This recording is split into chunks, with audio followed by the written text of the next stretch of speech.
Halo semuanya, kembali lagi di Titik Nol.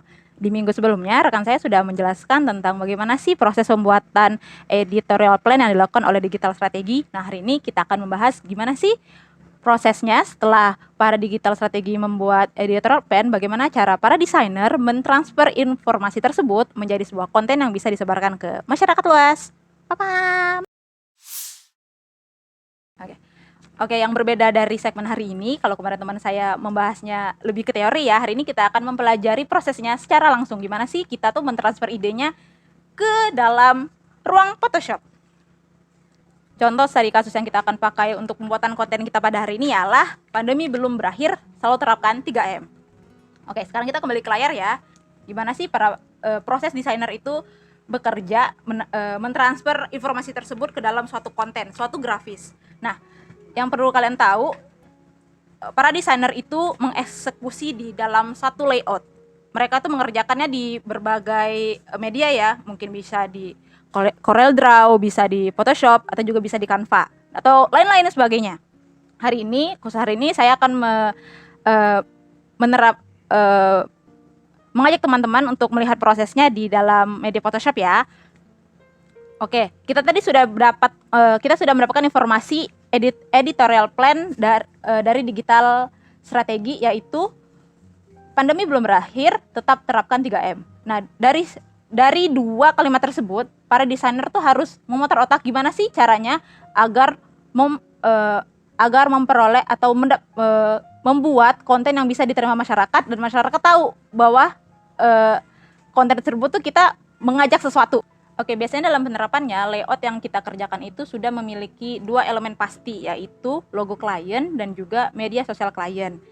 Dan juga, dari situ kita bisa mendahulukan logo-logo utama tersebut. Nah, setelah kita meletakkan elemen utama tadi, yaitu logo dan juga media sosial klien, baru deh kita bakal putar ide lagi gimana sih caranya agar elemen-elemen yang kita punya itu menyatu menjadi sebuah karya. Pam.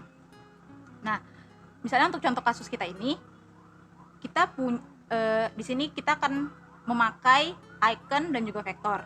Teman-teman bisa banget bebas berkarya dengan mungkin bisa dengan gambar atau dengan. Oke, setelah menentukan elemen utama dan elemen-elemen tambahan yang akan kita masukkan dalam karya kita, setelah itu kita akan pikirkan gimana sih tata letak yang bagus untuk mengisi ruang-ruang layout ruang kerja kita itu. Nah, apalagi di dalam desain itu white space itu sangat krusial ya. Kita tuh harus tahu mengisi kanan, kiri, bawah, tengah, semuanya harus bagus dan tetap bisa menyampaikan pesan apa yang mau Digital Strategi sampaikan ke kita. Hari ini sekarang kita bisa lihat ya di layar, kalau di sini tuh ada 3 icon untuk melambangkan kegiatan 3M, dan juga di sini ada vektor untuk mengisi ruang dan juga sebagai image bahwa konten kita itu masih tentang berbau pandemi, yaitu orang-orang yang memakai masker. Oke, kita langsung aja ke layar di mana saya sudah membuat ini menjadi sebuah karya ya. Nah, di sini saya memilih penempatan logonya di sebelah kanan atas dan juga penempatan vektornya di kanan sebelah bawah.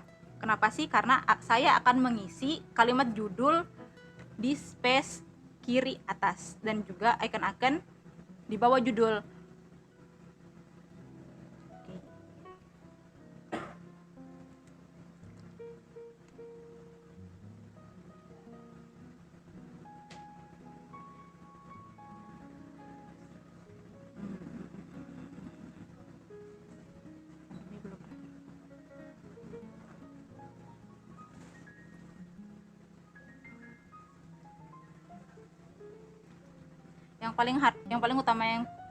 Hal utama yang penting juga untuk diingat saat transfer EP menjadi grafis, yaitu hal utama dari EP yang menjadi highlight dalam karya kita adalah judul dan isinya.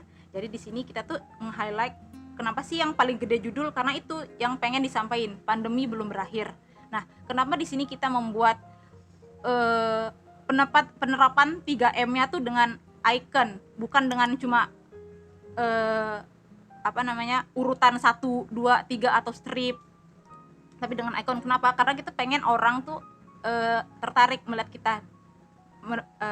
Kita pengen orang tuh tertarik melihat grafis kita. Terus terakhir di bawahnya jangan lupa menyampaikan pesan yang kita sudah tuangkan di grafis, yang menyampaikan kembali pesan yang kita gambarkan di icon-icon tersebut, yaitu selalu terapkan 3M. Nah, kenapa kita kenapa kita taruh logo kenapa kita taruh media sosialnya di bawah? Karena kita harus mengisi ruang yang ada di bawah.